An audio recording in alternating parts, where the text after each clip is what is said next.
I'm tired of people being nice to me, so I've decided I'm going to go on the internet and defend Fujifilm's autofocus. What's up? My name is Walter. I am a photographer and commercial filmmaker based in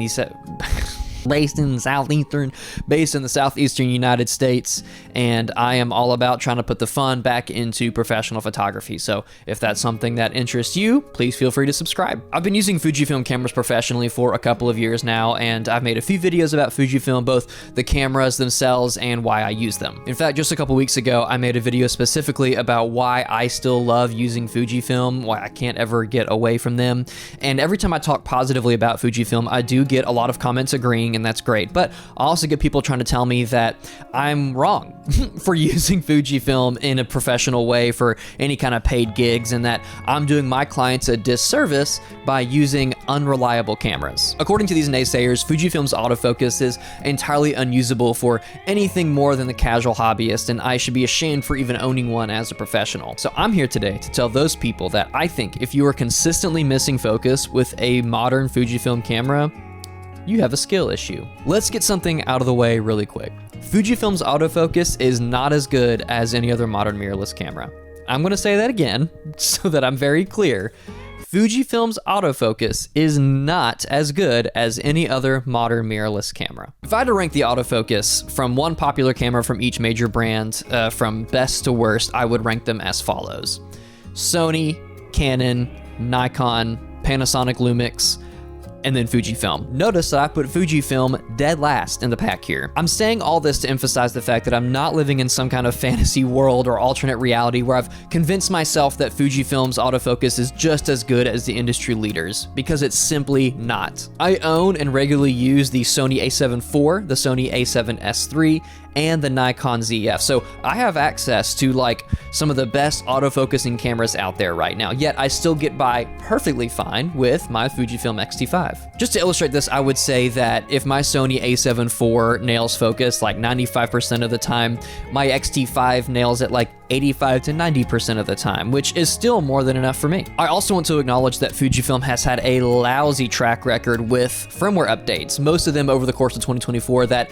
consistently made their autofocus worse on their flagship cameras with each subsequent update. And there's no excuse for this, but I also think there's no excuse for anyone using these cameras to beta test these firmware updates by implementing those updates after knowing that the updates were making the autofocus worse. Because that still boggles my mind every time I see somebody talking about this. Why would you possibly think that downloading a firmware update, knowing that it's going to make your camera perform worse, is a good idea? This idea extends far beyond just cameras as well. I never update my MacBook or my phone to the newest versions immediately because I rely on those tools for work. I literally cannot afford to be a beta tester for these companies' products, because that's essentially what you're doing when you're downloading a device, when you update a device on day one of a new version. I use my camera, phone, and cameras every day, and if a software update gets in my way, it's going to hinder my ability to work and generate income for me and my family, and that's just a really stupid risk to take. And actually, for 2 years, I kept my Fujifilm X-T5 on the very first firmware that it shipped with because it worked perfectly fine for me, and there was just no way I was going to risk it messing up when I really needed it. Anyway, all that to say, there's two sides to the same coin here. There's no excuse for Fujifilm as a company to actively make their cameras worse with these firmware updates. And at the same time, there's no excuse for you as a working professional to implement these firmware updates when you knew it was going to make your camera worse. Both of these things can be true. Okay, I'm interrupting my own video really quick to talk about this week's sponsor, myself. I'm a small channel with no sponsors, and I make these videos out of pure passion for photography and the community around it, but you can show your support for me and what I do by checking out my Fujifilm preset pack. Fujifilm is inspired by, but not intended to replicate, those Fujifilm colors that we all know and love. These are presets I made myself a few years ago and still regularly use when I'm editing photos from any non-Fujifilm camera. Inside the Fujifilm preset pack, you will find Fujifilm Chrome, Fujifilm Astia, Fujifilm Superia and Superia Light, Fujifilm Acros, and Fujifilm Simple.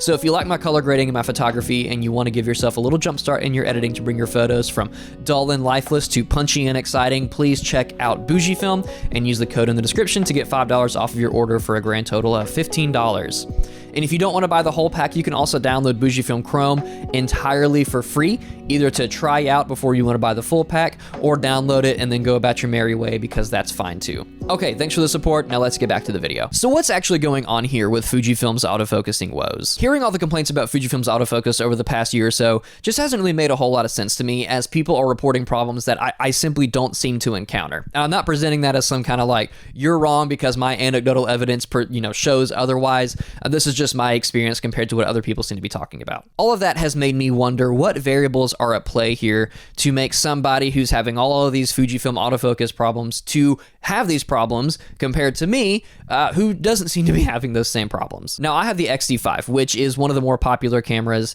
aimed at professional photographers. So it's reasonable to expect this camera to have some of the best autofocus that Fujifilm has to offer. And I think that's 100% true, because I feel that the X-T5's autofocus is very good and reliable, which is not something you hear from a lot of people on the internet right now. So I still see people complaining about their X-T5's autofocus performance, and it's really made me wonder what the hell they're on about. Are they using cheap lenses, incorrect autofocus settings, or just expecting Sony levels of performance here?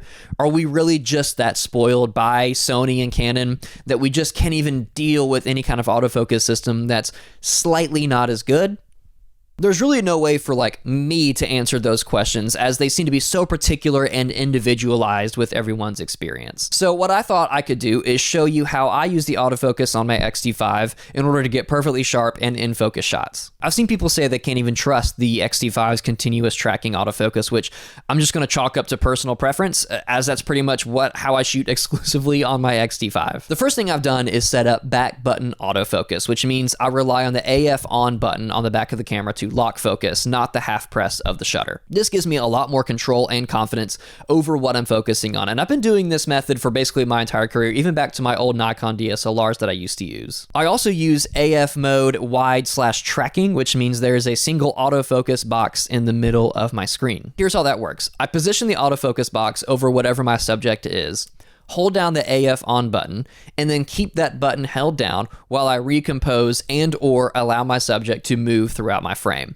This method works really well because it allows me to focus precisely on what I want it to focus on, meaning I'm giving the camera very little opportunity to try to guess what my subject is. It also tracks that subject very well. It's quite sticky and will move very smoothly with that subject, whether it's a person, animal, car, whatever. Using wide/tracking has eliminated the desire for me to even mess with any other autofocus options on my X-T5, because it just does everything I need it to. Like, I don't even try to mess with the other gimmicky subject detection modes like animal, bird, car, train, whatever. I know like every camera manufacturer has like really touted these subject detection modes as like, groundbreaking technology. Sony's like, oh, we have this AI autofocus, and we know when there's an airplane or a train or something in your scene, so use that mode and you can track it.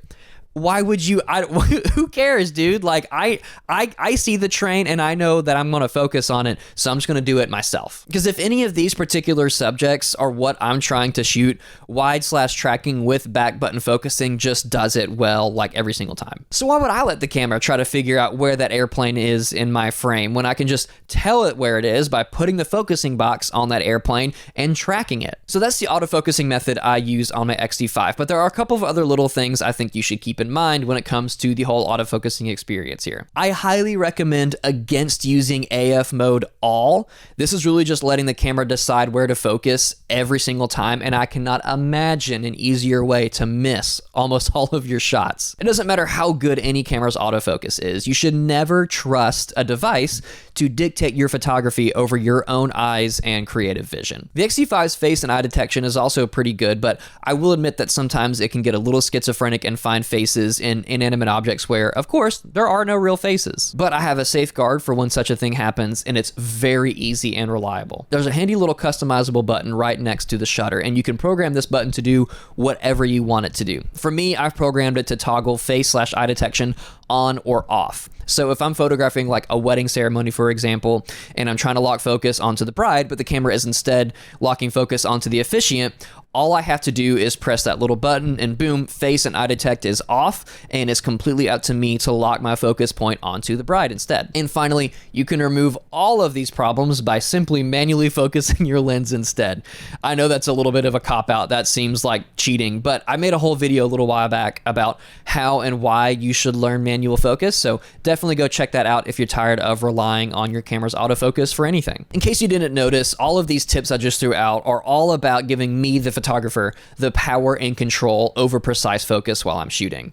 Because when I'm photographing something, I never want to hand over creative control to anyone or any camera besides me. I have a human brain, I think, that is capable of critical thinking and creative decision making, and that's something that no camera or autofocusing system will ever be able to have. Every camera is good now, okay? And we've reached the point with camera technology where if you're still getting subpar results with your equipment, it is almost certainly a skill issue. And just because it bears repeating, and I'm already imagining the argumentative comments here, Fujifilm's autofocus is still at the bottom of the pack compared to all the other camera systems, and of course I would like it to be better. But I think we've placed way too much emphasis on how important autofocus is in our cameras, as you're potentially missing out on so many amazing cameras, lenses, and experiences if that's all you care about. So hopefully you got something out of this video and you're not too mad at me. I just want everyone to take good photos and enjoy the process, because putting the fun back into professional photography is what I'm all about on this channel. And I'm still using Fujifilm cameras despite their shortcomings because they are just so much fun to use and I love the results from them so much. So